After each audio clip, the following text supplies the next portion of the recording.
Alors, je m'appelle Nicolas Boulanger, je suis analyste et consultant dans les secteurs du luxe, de la mode et de la beauté, et ça va faire 13 ans que j'interviens à l'EIML.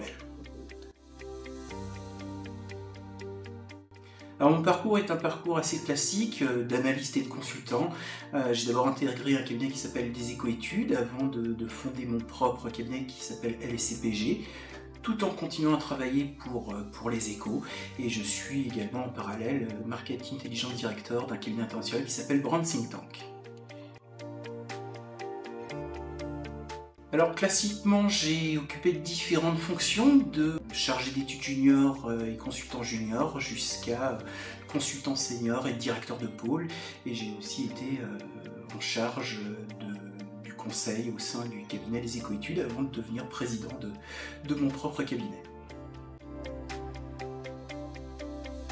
Alors dans le conseil et dans l'analyse sectorielle, on s'aperçoit que les demandes sont de plus en plus spécifiques, très marquées par l'analyse des ruptures ou des nouvelles tendances, beaucoup plus spécifiques à chacune des maisons qui font appel à nous et qui montrent une complexification très importante du marché.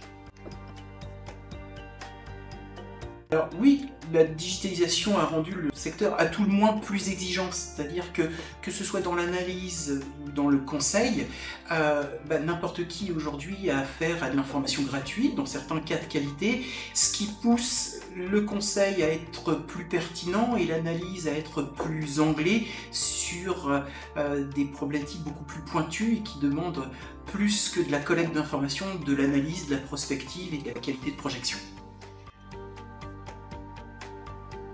Alors, ça m'est arrivé de diriger des équipes et je pense qu'un bon manager doit avoir plusieurs qualités. Déjà, la loyauté vis-à-vis de ses collaborateurs, c'est-à-dire qu'il doit assumer la responsabilité pleine et entière des travaux, notamment quand il y a des difficultés. En revanche, de la reconnaissance, et la reconnaissance, ça passe aussi par mettre en avant ses collaborateurs quand ils réussissent des choses et les mettre en avant vis-à-vis de l'équipe ou du client. Et puis, c'est aussi de la bienveillance, notamment parce que tous les collaborateurs ne sont pas au même stade à tous les moments. Et puis la quatrième chose, c'est l'agilité, c'est-à-dire qu'il faut savoir et accepter de se dessaisir et de laisser la bride sur le cou aux membres les plus performants pour passer plus de temps en accompagnement des juniors ou des gens qui sont plus en difficulté, avec l'objectif de les amener à un niveau d'autonomie qui nous permette de nous dispatcher sur d'autres tâches.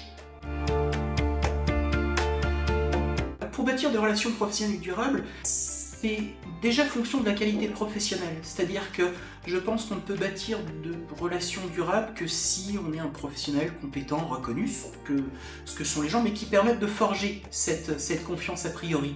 Et ensuite, ne pas hésiter à se rappeler à l'autre, c'est-à-dire envoyer un article intéressant qui pourrait intéresser la personne, l'appeler, envoyer ses vœux, éventuellement, en fonction des proximités, lui souhaiter son anniversaire. Mais finalement, c'est quelque chose qui se cultive au quotidien, mais qui se forge d'abord sur la relation professionnelle et la qualité de la relation professionnelle.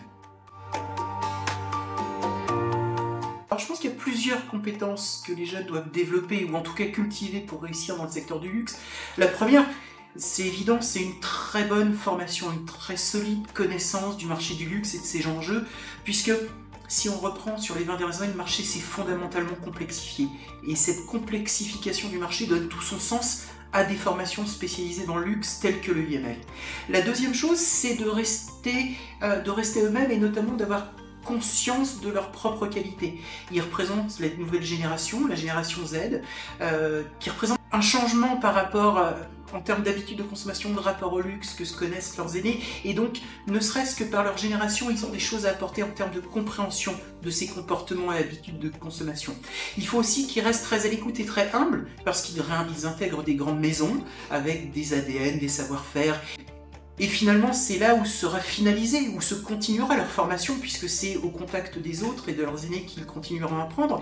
Et donc, il faut garder cette humilité, ce goût d'apprendre. Il faut aussi garder le goût de la curiosité qu'ils ont déjà. Et en même temps, à côté de cette humilité, de cette curiosité, avoir conscience d'eux-mêmes. Ils sont bien formés, ils représentent une nouvelle génération, ils peuvent apporter du sang neuf, et donc ne pas rester non plus dans une espèce de fausse humilité. Il faut apprendre les choses avec humilité, mais ils ont des choses à apporter à ces maisons en termes de renouveau, de nouveau souffle, etc. Et il faut aussi qu'ils en aient conscience. Alors ça a été un vrai honneur et un vrai plaisir de passer ces 13 dernières années en tant qu'intervenant à l'EIML. Je suis très honoré de la confiance dont témoignent les dirigeants de cette école et je serais ravi de participer aux 15 prochaines années et il ne me reste plus qu'à souhaiter un très joyeux anniversaire à l'EIML.